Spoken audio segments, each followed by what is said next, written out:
Welcome all to the Rise and NFL Draft Show, part of the CFB Nation YouTube channel and podcast feed, brought to you, of course, by irishbreakdown.com. Make sure to subscribe to CFB Nation on Apple Podcasts, Spotify. Hit that like, subscribe, and all that good stuff for the YouTube channel as well. So I'm here for week 2. If you didn't miss my last week's episode, I dove into a lot of the Senior Bowl risers and some players that you just need to keep a look on through the rest of the 2023 NFL draft process. We just had, and I'm recording here, of course, on a Thursday. So Wednesday, we had the Combine invites, the 2023 NFL Scouting Combine in Indianapolis, which is starting later this month. March 26th, I believe, is the first day.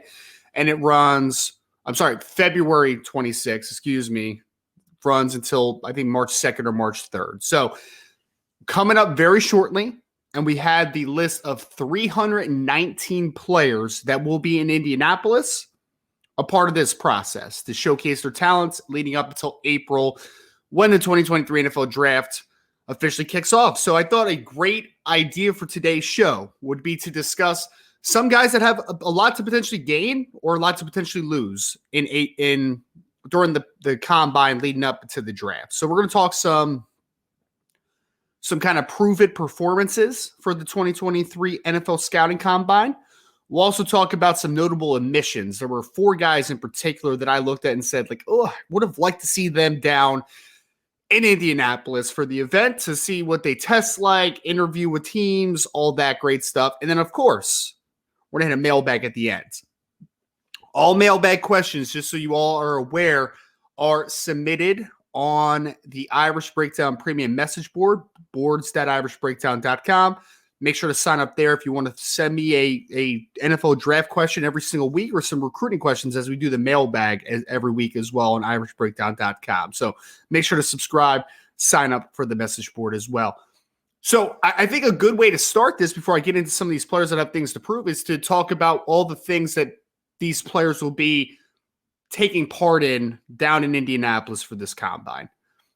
So it is a daunting task, and it's a daunting week, which is a lot of the times why you see some players that choose either not to attend the combine or go, but only take parts in certain aspects of the combine. It is because all we see from the outsider perspective, from the fan perspective, from just the general population, is the on-field workouts. And that's a big part of this week. It is, right? Because you want to see, you watch the tape on some of these players, you have these understandings of wow, that guy looks like a really good athlete. Or maybe that guy's a better football player than he is a straight athlete. And a lot of times athletic testing just becomes a verification process, right? If I watch Jalen Waddle, and this is an imperfect example because Jalen Waddle was injured during the draft process, so he didn't run at the combine. But if I saw Jalen Waddle play at Alabama, I'm like, man, that guy is fast, right? And that's a 4.3 athlete, maybe 4.2 athlete. And then he goes to the combine and runs 4.3. You're like, that's a check mark, man. I don't need to worry about any speed elements with the Jalen Waddle. That verified what my eyes saw on film, right? That's a big part of that process.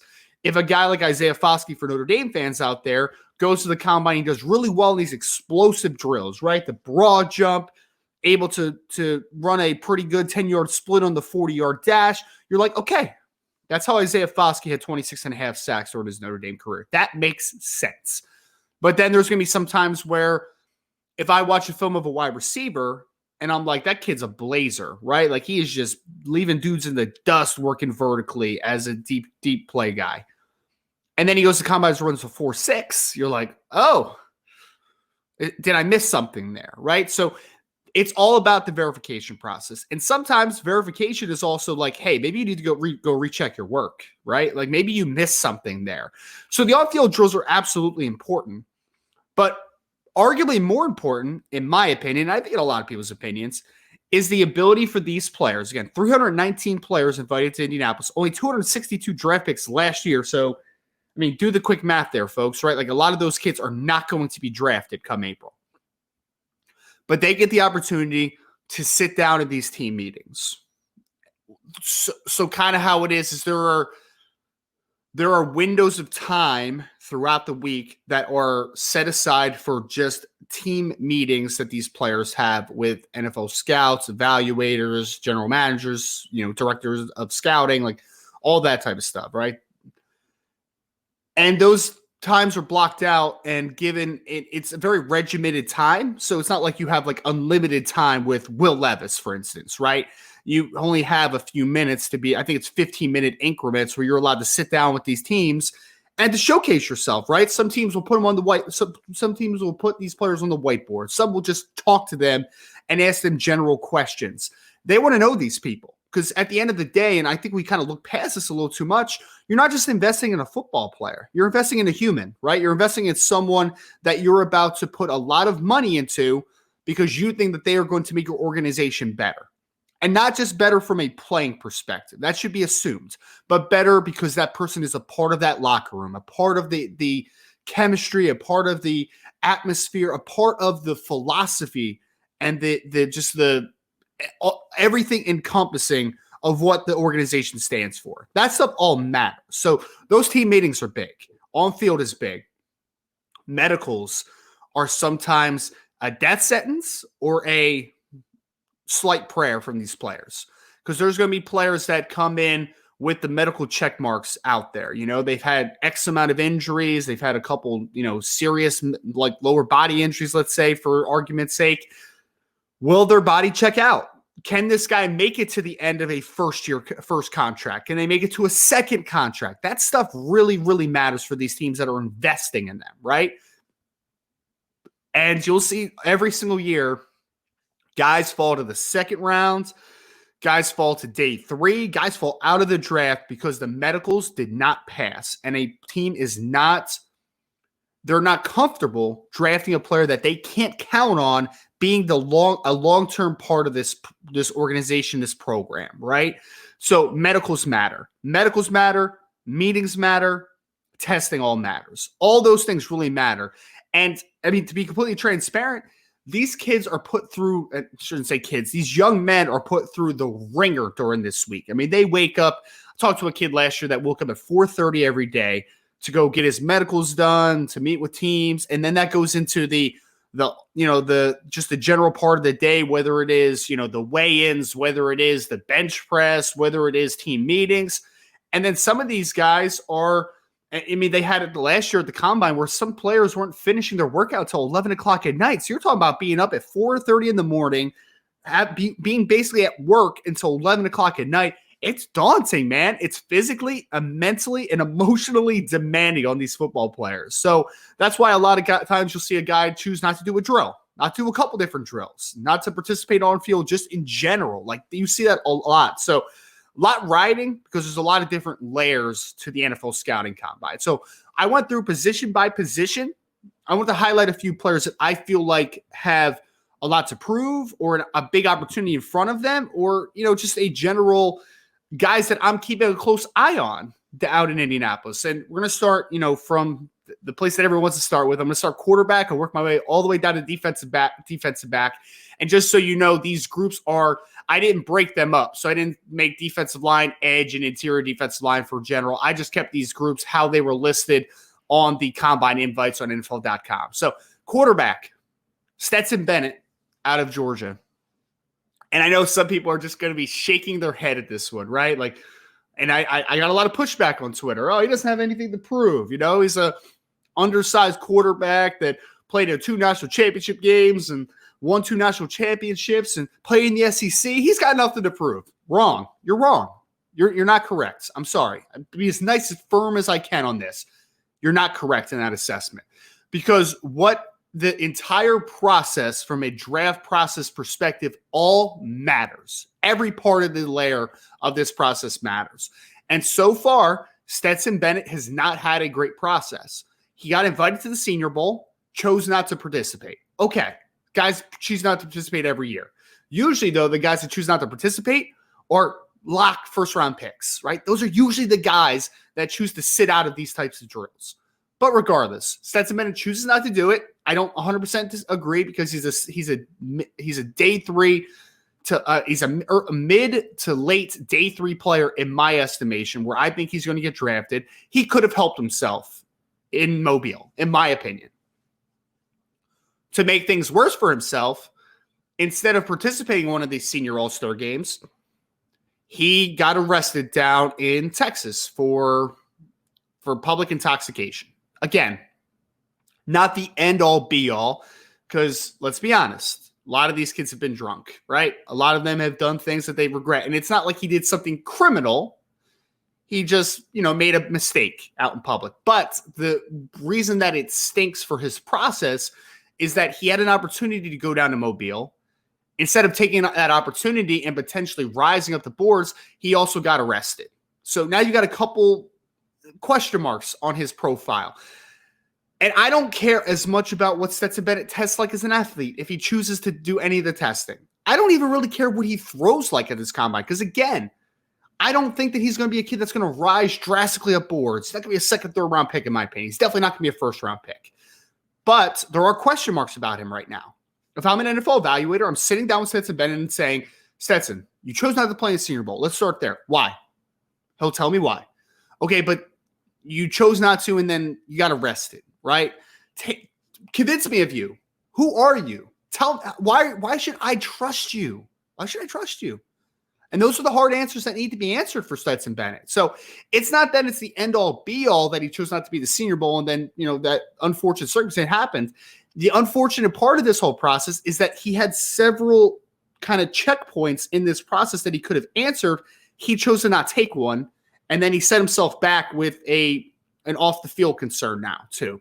So this is a very heavy, there's a lot of stress in this particular situation because you're going to go to the combine and this is your one massive opportunity to set the record straight, hopefully, to get yourself back, momentum building in the right positive direction, and to make teams comfortable with you. That matters. It 100% matters. And he's put a lot of pressure on this one opportunity in Indianapolis. Running back. I wanted to go to Zach Evans, who is a former 5-star recruit out of North Shore High School in Texas.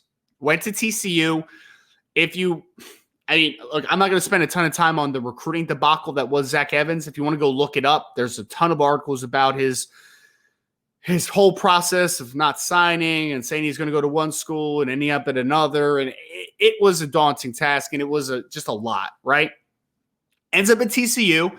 Has a couple productive years. Again, not a ton of volume, but when he played, you saw the talents, right? Like, why was he 5-star? It's pretty easy to see why Zach Evans was a 5-star from a talent perspective. That stuff is easy to see. But he ends up transferring this offseason, goes to Ole Miss, okay?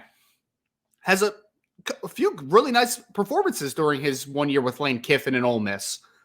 The issue, though, is by the end of the year, he was the clear number 2 on this roster from a running back perspective. And that running back that took over the lead role was Quentin Johnston, who is a true freshman running back. So a junior Zach Evans, former 5-star, kind of got supplanted a little bit by a true freshman.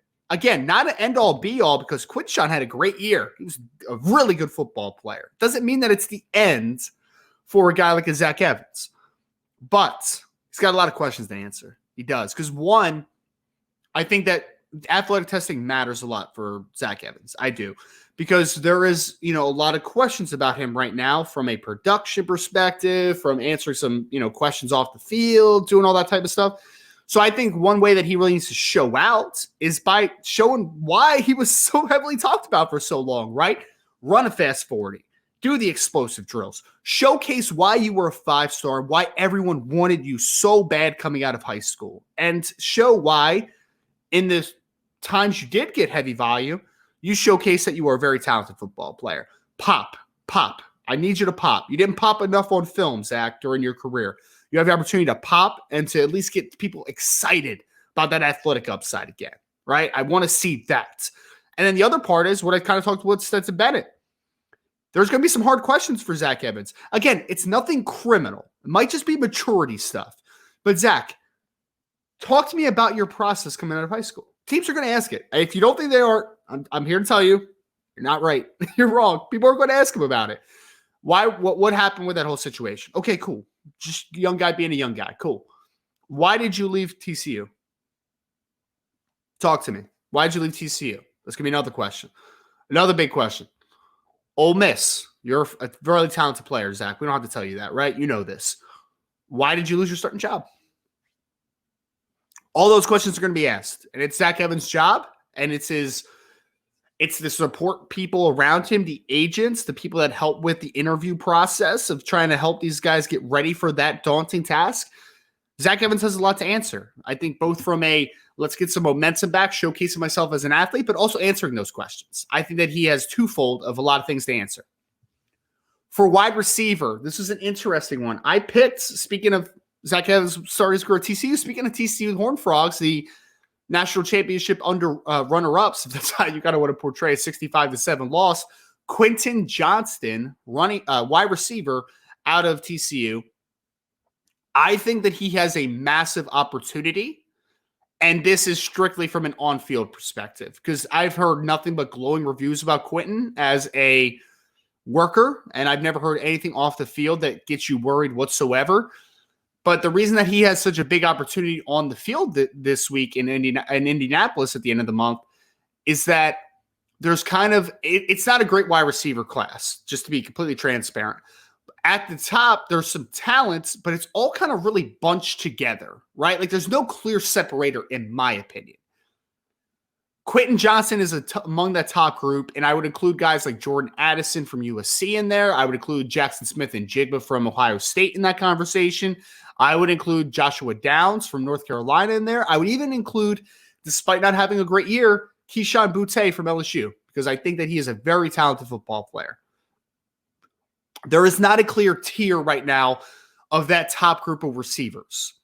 I believe, and this isn't as much based on film, because I think there's a lot that Quentin Johnston needs to get better at. Tracking the football a little bit better, attacking the football in the air, showing me if he has a little more straight line juice than I think he actually does. There are some questions to answer. But when I think of that group, I see Jordan Addison, 6 foot, 175. I see Jackson Smith and Jigba, 6 foot, 195. I see Joshua Downs, 5'10", 175, 180. I see Keyshawn Boutte, 6 foot, 190 pounds. A lot of small receivers. Quentin Johnston is the outlier of that group because he has incredible size. He's 6'4", 215 pounds, incredibly lengthy football player, and he's expected to run really well. So I think that he has a chance to leave Indianapolis as the foregone conclusion to be the first wide receiver drafted in the 2023 NFL draft. Again, not necessarily what I would do personally, but I think that the NFL has showed us that they go insane for those height, weight, speed freaks, right? And I think that if Quentin Johnston is able to show that he has the explosiveness at 6'4", 215, if he's able to run a good 40 somewhere in the 4.4s, then he could solidify himself as a top 15 to 20 pick and could be the first wide receiver off the board. I think that he has that type of upside in him from an athlete perspective. And I think that he has the best chance of rising amongst this top group, in my opinion, because you could see that upside with him from a height, weight, speed perspective, right? He's got a lot of different tangibles and intangibles to really fall in love with. And I think Quentin Johnston has a chance to really rise during the combine week. Tight end, Notre Dame fans, I know a lot of you listen to this channel. I'm going with Michael Mayer here as far as the tight end that has the most to gain in the 2023 combine. There are some assumptions, and I think a lot of them are not fair, that Michael Mayer is not a great athlete. And I think that it's very lazy because people, I think, portray athleticism as just straight line speed, right? Like there's a reason that Albert Okwuegbunam out of Missouri a couple years ago ended up going in the second round. It wasn't because his film was good. It's because he ran 4.4 something at the combine. And Michael Mayer's not going to run 4.4. He's not going to run 4.5. I would be happy if he ran in the high 4.6s. And, even if he ran in the 4.7s, I don't think it's the end of the world. But that being said, Albert Okwuegbunam might be a much faster player than Michael Mayer in straight line. Does that mean that Albert O is a better athlete than Michael Mayer? Absolutely not. There's different types and levels and layers of athleticism, right? Can we measure for a second Michael Mayer's physicality, strength, explosiveness, Those things matter, right? So I don't care if he runs as fast 40 necessarily in Indianapolis, but I want him to showcase that lower body explosiveness. I want him to showcase himself in the positional drills during the combine, the running the gauntlet, catching the football clean, showing his blocking upside. I think that Michael Mayer is one of the most slept-on players in the 2023 NFL Draft. He is easily the top tight end in this class, in my opinion. All due respect to the Dalton Kincaids of the world, the Luke Musgraves of the world, the Darnell Washingtons of the world. Michael Mayer is the most proven and best football player of that group, in my opinion. So I believe that Michael Mayer has a chance to go to Indianapolis, showcase that he's a better athlete than some people give him credit for, and leave Indianapolis as the foregone conclusion to be the first tight end off the board if he's not already. So Michael Mayer is my guy at tight end. There's no doubt about it. Wanted to hit on offensive tackle Blake Freeland from BYU. 6'8", 310 pounds right around, 30 arms at the combine, over an 80-inch wingspan. I compare him to Colton Miller coming out of UCLA, who's developed into one of the better offensive tackles in the NFL for the Las Vegas Raiders. And that comparison is partly because of the athletic upside and the size that he has, the length, all those great tangible things. It is also because he's very inconsistent right now. He is. I expected a big jump as a senior in 2022. I thought Blake played well, but I didn't think that he took the biggest jump that I wanted to. And then he went to the Senior Bowl. He had a rough week. There's no way else to put it. He was not great down in Mobile, Alabama for the 3 days of practice and the bowl game. He struggled at times. He also did show a lot of flashes of really good stuff, though, right? It wasn't all bad. It wasn't like he lost every single rep. He showcased himself, and I think that he showed that he has that type of athletic upside. But similar to Colton Miller, who was an all-time tester coming out of UCLA, I think Blake Freeland would do himself very well to be able to go to Indianapolis and test at a high level. I really do. Because he's a kid that looks the part, no doubt about it, has the flashes on film, but he's a former all-state thrower in track and field, incredibly explosive player. He was like a 180-foot discus thrower. Also was a former tight end in high school, right? So he's one of those tight end converts that is now developed into a massive offensive tackle. I think Blake has a chance to really blow things up in Indianapolis and show that he has incredible upside as a blindside protector. I'm still not out on Blake Freeland. I still think that he has incredible upside. He just needs to prove it, obviously, on a consistent basis. So Blake Freeland, I think, has a lot to prove when he gets out of Indianapolis. I also believe that defensive line-wise, there's a young man out of Clemson that has a lot to prove, and that's Bryan Bresee, defensive lineman, former 5-star recruit coming out of the state of Maryland, 6'5", 300 pounds listed. I mean, quite simply, the kid's an athletic specimen as a football player, man. He looks the part. He's incredibly strong, explosive cat. Like, he played at defensive end coming out of high school, and there's some reps at Clemson where they're playing him as like a 5-tech and even, a little bit of a wider alignment. And he's running the outside track like you would think of it as what a true edge defensive end would do. I mean, this kid has some rare movement skills for the position. The reason that I want to see him, though, is one, medicals. He was banged up a little bit, including missing the majority of 2021 season with an injury. And also, he just has missed a lot of time over the last 2 years in general. I mean, some of it, not all of it was not his fault, right? I mean, you get injured in 2021, 2022, the unfortunate, circumstance of his little sister passing away, fighting against cancer. Like, there was a lot of things going on against Bryan Bresee the last 2 years. Does that make him less talented? Absolutely not. I still think he has incredible upside. Jalen Carter's in a tier by himself at defensive tackle, in my opinion, but I think Bryan Bresee is the second most talented player at the position in the draft. Like, he is an incredibly gifted football player. I think style-wise, and again, this isn't a perfect comparison because this guy, Ndamukong Suh was an absolute insane football player coming out of Nebraska. Like, All-American, should have been in the Heisman running his final year. Like, he was just a dog. One of the best defensive linemen we've seen come out of college football in several years. And Bryan Bresee does not have that resume because of obviously some of the time missed. But talent-wise, I think there's a lot of comparable traits there. The length, the explosiveness, the strength.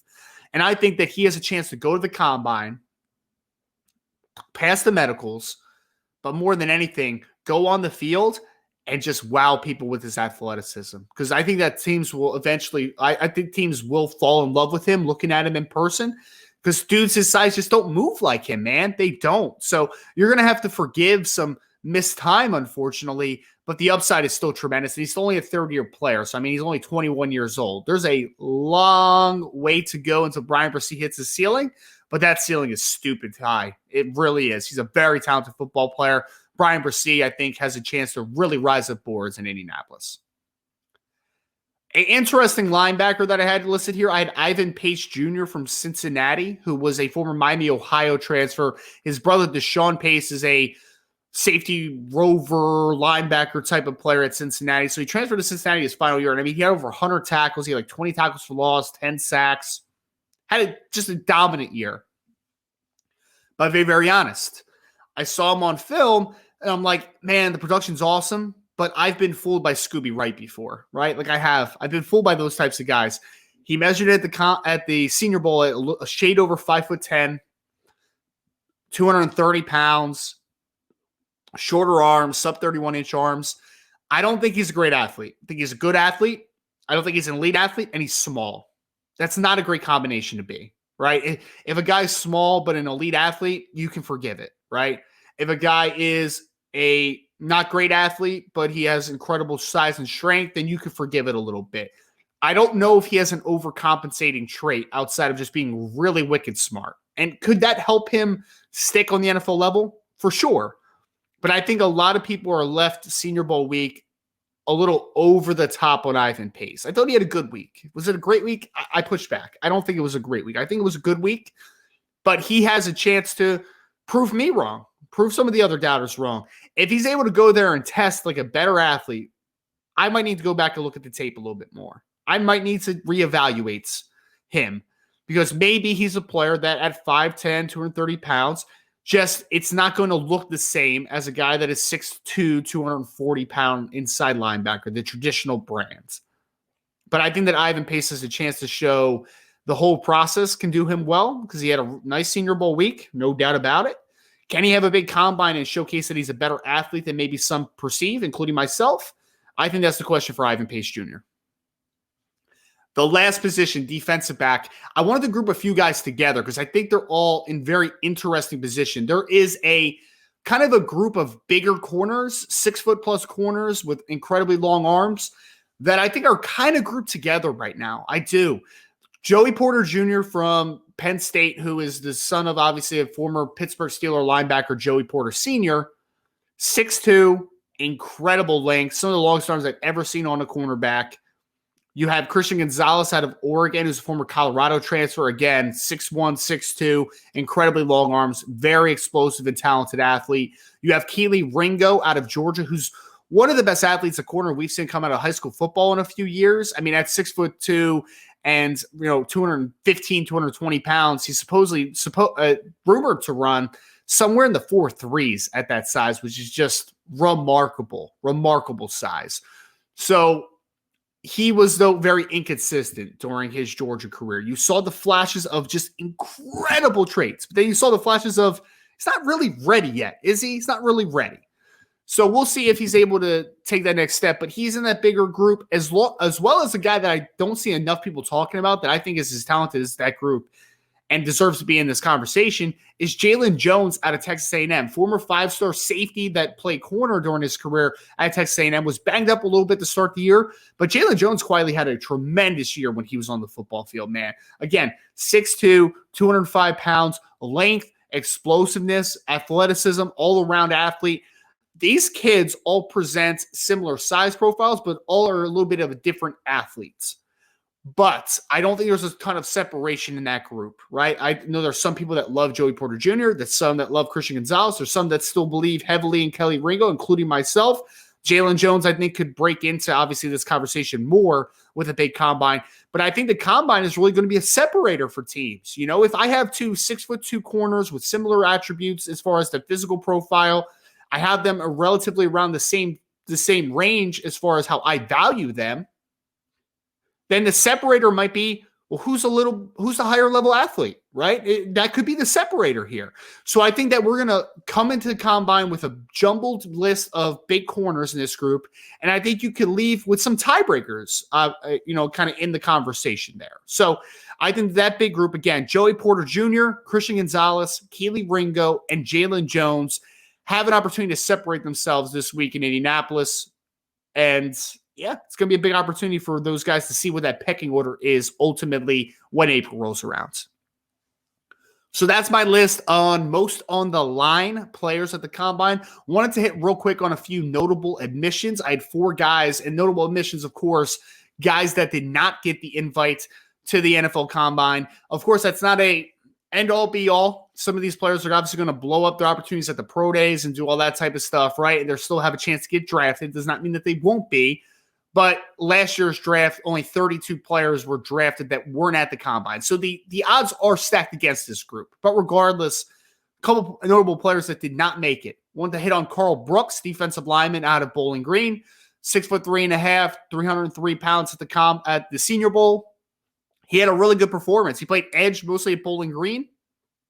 You saw him Senior Bowl week. He was able to show with that transition inside that he has a lot of upside as an interior pass rusher. Still rough around the edges, still a new position for him, but I think that he showed that there is still significant upside to a Carl Brooks. So unfortunately, he's not going to get to go to the combine because I think he would have tested really well for an interior defensive lineman, but he'll have to settle obviously on the pro day. BJ Thompson, Stephen F. Austin, defensive end edge, over 6'5", 35-inch arms. This kid went to East West Shrine Bowl, and I thought he was the best defensive lineman there all week. Really talented speed rusher with incredible length. A little bit of an older prospect, which is going to knock him to some teams, especially at that defensive end position, which traits value so heavily. But BJ's got some goods, man. I think he's got upside as a designated pass rusher early on. And I think that he has a chance to really rise up the board a little bit if he has a pro day that I think he can. Because he was on Feldman's freak list. He's rumored to run in the 4.5s, 40-inch vert right around. This kid's a freak show of an athlete. So I'm excited for BJ Thompson just on the next level in general. I'm disappointed that he's not going to be in Indianapolis for the combine because I think he would have blown the place up. I really do. But really talented pass rusher out of Stephen F. Austin. Couple other Senior Bowlers that were down there with Carl Brooks that did not get invites. Aubrey Miller, who's a linebacker out of Jackson State, and safety linebacker Marte Mapu, who was out of Sacramento State. Marte Mapu he's an interesting player. He played nickel safety for Sacramento State. And he spent the majority of his Senior Bowl week playing more of a will linebacker role. Impressive athlete, though. 6'3", 220-something pounds, good length. He's a really nice mover on the second level. He can play some man-to-man coverage. He can blitz a little bit. I think this is a developmental will that could do some dime linebacker stuff for you pretty early on. So I wasn't shocked he didn't make it just because he's been kind of a late riser on the scene, right? Like he didn't get a Senior Bowl invite until pretty late. Wasn't a guy that has been on the radar incredibly long from draft process perspective. So I wasn't surprised he didn't make the combine list, but I am disappointed because I think he's another kid that would have tested incredibly well. But regardless, he still has the pro day opportunity. So hopefully Marte is able to really showcase for evaluators out there at Sacramento State. But he's a very talented player. Aubrey Miller is a little bit of the opposite. He's not an incredible athlete playing at Jackson State, but he just had a pretty nice Senior Bowl week. You know, he was a good player, good eye discipline, physical. He's got a lot of traits that you like. And he was at the Senior Bowl. And most guys that end up getting invited to Senior Bowl do get combine invites. Usually it's more the NFLPA Bowl type of players. Some of the Shrine Bowl guys that end up not making combine lists in the senior All-Star game circuit. But unfortunately, Aubrey was not able to make it there. And, it's just a missed opportunity for him. Again, I think that he had a good Senior Bowl week, which I think will resonate with scouts. He has a chance at a pro day, which will be big time. But a notable omission for the combine list of guys that did not make it. All right, so for the last section of this podcast, I really wanted to hit just a few of these draft questions that we have. Again, boards@irishbreakdown.com. I made a post earlier this morning on some mailbag questions. I'm going to work through as few of these as quick as I possibly can because we're already nearing the end of this podcast, man. I love these podcasts. I'm already 35 minutes in, and I feel like I barely talked about anything. That's fantastic. So I had a question here from Darvis who said, interested in how many quarterbacks you think get drafted in the first round? Follow-up is how many do you think should be drafted in the first round? Great question, man. Great question. First of all, how many will get drafted in the first round? I think that all of Bryce Young from Alabama, C.J. Stroud from Ohio State, Will Levis from Kentucky, not necessarily in that order, are going to get drafted not only in the first round, but in the top 10 picks. The last question I would have is there a surprise participant into the first round? Is a surprise inclusion into the first round? I think that Anthony Richardson from Florida has a chance. It could honestly go either way. Because I think that there are going to be teams that want to bet on that upside, and I certainly would in the right situation. I think he's a tremendous talent. Great arm, athletic, smart kid from everything I've heard too. Just lacks the experience, right? But if you can put him to a position where you're sitting behind a good veteran for a year, kind of a redshirt year, I think that you could that the long term could just it could be impressive, and there should be a lot of upside to an Anthony Richardson. So I'll say, for argument's sake, I think that it's 4 that get drafted in the first round, including Anthony Richardson, to that list of the top 3. How many should? It's a completely different question, right? I think Bryce Young should get drafted in the first round. No doubt about it. I think that C.J. Stroud should get drafted in the first rounds. I am not on the Will Levis thing. I'm not. I think he's a day 2 dart throw in a good situation. He scares me. I would not be comfortable drafting him in the first round because if you draft Will Levis in the first round, you have to play him relatively early in his career. I just don't think he's ready, man. He scares me. The inconsistencies, the lack of development from first-year starter to second-year starter for Kentucky, it scares me half to death, and I'll be completely transparent about that, right? So I would not draft Will Levis in the first round. I would consider drafting Anthony Richardson in the first round to the right situation. Late half of the first round, to a team that does not need to press him into duty early on, could have a little bit of a redshirt year to a good situation, I would consider him. I would. So I think 4 get drafted. 2 for me, for sure, I would draft in the first round. Another that I would heavily consider, but I'm not going to stamp here and say like, hey, yeah, I would definitely take him in the first round. In the right situation, for sure. In the wrong situation, it's too big of a risk for me. But I would consider 3, but 2 are a foregone conclusion for me that I would. From Fullback Dive said, if all the quarterbacks land where they're generally predicted, Bryce Young to the Houston Texans, Will Levis to Indianapolis, C.J. Stroud to the Lions, how good do you think the landing spots for each are, and who would be the best fit? Feel free to throw Anthony Richardson in as well. So interesting, and I'll stay with the top 3 for this one, Fullback Dive, just because, I mean, Anthony Richardson could have so many different outcomes, I think. There's just, because some people think that he could be a top half of the first round guy, some think that he'll be a late half of the first round, some guys think he'll be day 2. Like, there's just so many different teams that you could potentially match with them. It's just a little difficult to predict. Young to Houston is interesting. I actually do like D'Amico Ryans as a hire for them. I don't love generally how that organization has been run, but I think that you have a solid offense, head coach, and a young aspiring head coach in the seat now. I think that you bring him in, and I think that things could be looking up for Houston, but like immediately, especially, that roster is just a little barren.